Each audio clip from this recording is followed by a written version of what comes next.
आपने आज तक कई चमत्कारों के बारे में सुना और पढ़ा होगा। कई चमत्कार ने आपको हैरान भी किया होगा, लेकिन आज हम आपको एक ऐसे दुर्लभ छंद के पेड़ के बारे में बताने वाले हैं जिसे देखकर आप भी हैरान होकर कहेंगे, भला ऐसा भी हो सकता है क्या।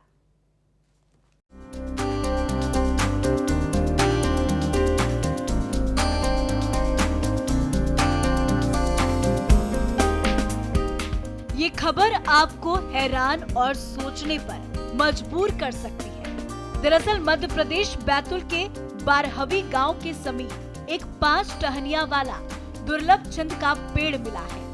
आमतौर पर छंद का पेड़ एक ही लंबी शाखा वाला होता है, इसमें अन्य शाखाएं नहीं होती। बारहवी गांव से 2 किलोमीटर दूर बगई नामक स्थान पर एक छोटी नदी के किनारे ये पेड़ कुदरती पर्यावास में हिलोरे ले रहा है। ये पेड़ जिस किसान के खेत में है, उनका कहना है कि बचपन से वो इस पेड़ को देख रहे हैं। इसमें धीरे धीरे 5 शाखाएं निकल गई थी, जिसके बाद लोग इसे चमत्कारी पेड़ मानने लगे हैं। बरसों पुराना ये छंद का पेड़ अब आस्था का केंद्र बन गया है। देख रहे हैं और कैसे इसको अपने भैया जब बचपन से देख रहा हूँ उसको कि पेड़ था ऐसा, वो धीरे धीरे बढ़ते बढ़ते उसका 5 फन निकला अलग अलग। अच्छा, कितना साल पुराना है ये तो कहीं पता नहीं भैया, इसको तो 50 साल पुराना है, मतलब समझ ले इसको। अच्छा, और क्या विशेषता है?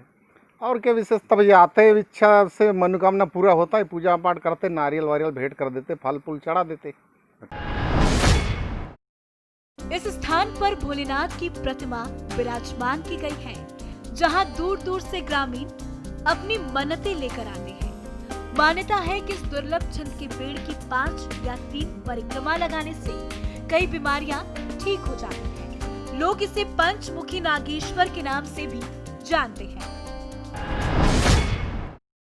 मानसिक ये थी जो मैं कुछ अपने आप में समझ में नहीं पा रहा था।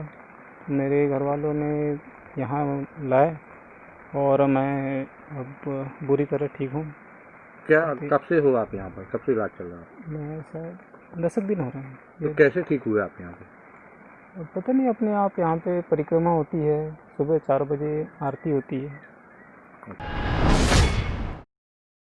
इस पेड़ की खासियत ये है कि करीब 12 फुट ऊंचाई के बाद इस पेड़ में 5 टहनियां निकली हुई हैं, जो एक जैसी गोलाई, आकार और ऊंचाई की है। इस पेड़ में गर्मियों के मौसम में छंद के फूल तो आते हैं, लेकिन फल कभी नहीं लगते। एकल शाखा वाले छंद के पेड़ पर 5 टहनियां देखकर ग्रामीण इसे पंचमुखी नागेश्वर मानने लगे हैं। यही वजह है कि यहाँ दूर दूर से लोग संतान सुख से लेकर मानसिक रोगों का इलाज कराने पहुँचते हैं और आस्था के साथ पेड़ के चक्कर लगाते हैं। यहाँ तो सर ऐसा लगता है कि बहुत बढ़िया स्थान है। यहाँ पे कोई तीर्थ स्थल में आया हूँ ऐसा लगता है। पहली बार आया था तो मुझे तो बहुत बड़ा स्थान है ऐसा लगा था। अच्छा, क्या विशेषता है यहाँ? विशेषता यह है कि यहाँ पे आरती पूजा पाठ समय पे होती है और इससे भक्तों की मनोकामना पूर्ण होती है। हालांकि इस पेड़ को लेकर वनस्पति शास्त्री प्रोफेसर सुदामा लहरपुरे मानते हैं कि ये दुर्लभ से भी दुर्लभ है। उनका मानना है कि पेड़ की प्रारंभिक अवस्था में इसका तना डैमेज हुआ होगा, जिससे इसके अंगरकों का निर्माण हुआ होगा, जिसकी कोपलों से शाखाओं का निर्माण हुआ होगा, या प्रकृति जैसा चाहती है वैसा उत्परिवर्तनों के कारण ऐसा हुआ होगा।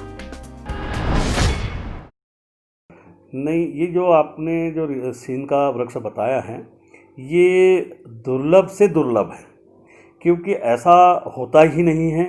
और यदि इसमें हुआ है तो ये एक यूनिक एग्जाम्पल है। ये दुर्लभ से दुर्लभ में कैसे हुआ होगा? इसका कारण ये हो सकता है कि जब ये जो पौधा है अर्ली स्टेज में रहा होगा, उस समय कहीं डैमेजिंग के कारण, है ना, इसका तना टूटा होगा और उस टूटने वाली स्थल पे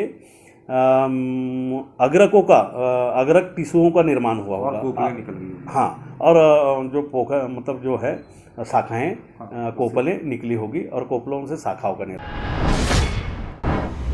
चिंद के इस पेड़ में आखिर 5 शाखाएं कैसे बन गई? जानकार भी इसे बताने की स्थिति में नहीं है कि वैसे के देश में तीसरा पेड़ है।